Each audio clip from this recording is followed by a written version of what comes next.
Thank you so much for watching Landumc Goes There. Please subscribe and hit the like button and the bell notification button. I Dream of Jeannie premiered on NBC in the fall of 1965 and starred Barbara Eden as the stunning bottle-dwelling Genie, discovered on a deserted island by stranded astronaut Tony Nelson, played by Larry Hagman. One look at Eden's scantily clad, harem-costumed enchantress and Major Nelson was a complete goner, as Genie followed the NASA pilot back to Cocoa Beach, Florida, for the next 5 seasons of madcap fun. She may have referred to him as Master, but anyone who had seen an episode of the show knows that Eden's all-powerful Genie was really in charge of the Nelson household. The show was created and produced by Sidney Sheldon in response to the great success of rival networks ABC's Bewitched series. Sheldon had been inspired by the 1964 film The Brass Bottle, and he loved the idea of a beautiful female Genie. When casting was opened for the role of Genie, the producer could not find an actress who could play the role the way that he had written it. He did have one specific rule. He didn't want a blonde Genie because of the similarity of the blonde witch on Bewitched. He felt would just be too much. After many unsuccessful auditions, he ended up calling Barbara Eden's agent, and the rest, as they say, is history. It debuted at 8 p.m. on Saturday, September 18th, 1965. When NBC began broadcasting most of its primetime television lineup in color in the fall of 1965, Genie was one of 2 programs that remained in black and white, primarily because of the special photographic effects that they employed to achieve Genie's magic. Once the second season had rolled around, further work had been done on the techniques to create the visual effects in color, which was really necessary because by 1966, all primetime TV series in the U.S. were being made in color. Sheldon really wanted that first season to be done in color too, but NBC didn't want to pay for the extra expenses because the network really didn't believe that the show would be around for a second season. That familiar-sounding Genie theme song didn't exist until the second season rolled around. That's when they introduced the new, in-color, animated opening sequence. Genie's skimpy pink and red costume was an instant iconic look for the show. But aside from the fall 1965 pilot that was titled The Lady in the Bottle, Eden was significantly covered up for the first 10 episodes of the series. But it wasn't because of censorship issues, although that did play a little bit of a role. The truth was that she was expecting a baby. She confirmed that she was pregnant on the very day that the series got picked up. Instead of replacing her, the producers decided to hide her growing belly via a multitude of techniques, including adding several extra veils to her Genie costume. Eden joked about this time, saying that she felt like she was walking around in a tent. Larry Hagman's behavior on the set of the show is stuff of legend.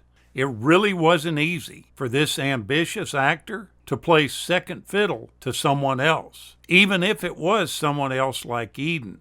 And Eden really did love her co-star, but she also shares quite a few stark realities about his behavior on the set.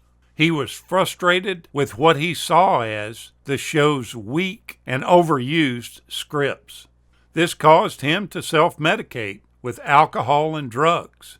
He started his day out at the studio drinking vast quantities of champagne.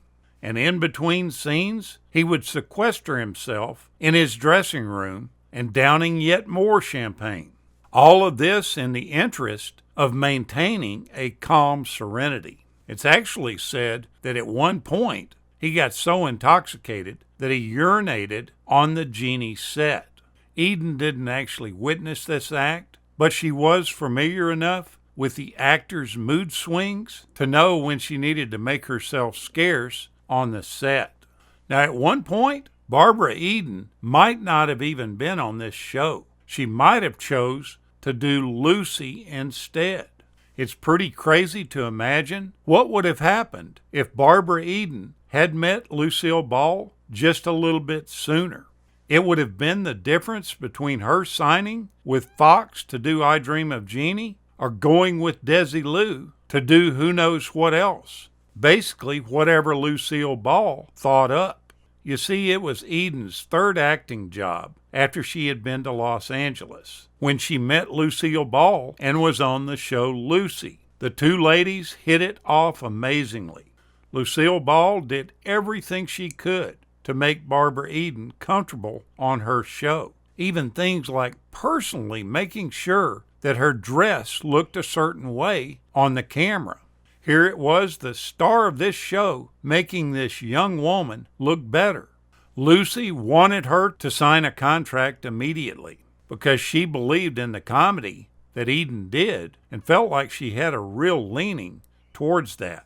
But at that time, she had already tested at Fox. And she, believe it or not, received a telephone call while she was on the set telling her that they had picked up her option. So instead of Lucy, she went to Fox. The palatable sexual tension between Hagman's astronaut character and the mischievous Genie, who lived under the same roof, kept the series very exciting. The characters went on to tie the knot during the 1969-70 season. After this happened, Eden felt like it basically completely ruined the show, and it completely changed the dynamic of the series. During the show's first season, there was an episode featuring a real lion in one scene. Eden had already had some previous experience with these big cats, and she kind of called herself somewhat of a lion expert. She told Hagman that probably the best thing they could do was to actually introduce themselves to this big cat. She told Hagman to let the lion smell you, and then after he's finished doing that, you could lean forward very, very gingerly and stroke him as softly as you can. That way he'll get to know you and everything will be just fine.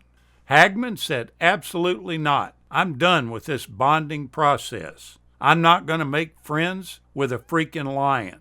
Eden and the lion became very tight during this filming. But Hagman and several members of the crew were scared to death of this creature, and they did everything they could to stay away from him.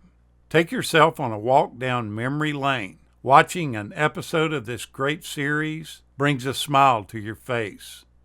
Thank you so much for watching, and we'll continue to chase the classics.